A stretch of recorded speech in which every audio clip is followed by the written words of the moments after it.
বেরিয়ে এসো, বাইরে বেরাও। হাসি তুই এবার শেষ, এটা বাঘ খেপিছে। শুনো, মার পিছনে লুকি তুমি আজকে পার পাবা না।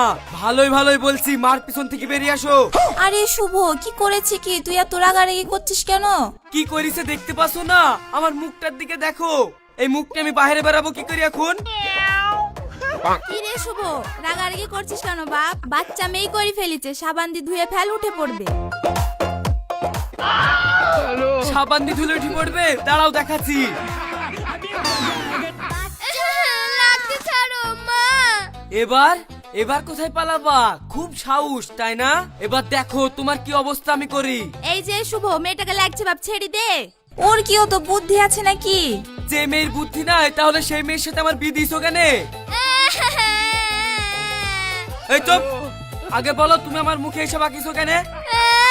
আমি টিভিতে দেখেছি সব নায়কদের মুখে গোঁফদাড়ি থাকে, তুমিও তো আমার নায়ক, কিন্তু তোমার মুখে তো গোঁফদাড়ি নাই, তাই আমি একটু আঁকিয়ে দিয়েছি। যা করি আমার তাতেই দোষ।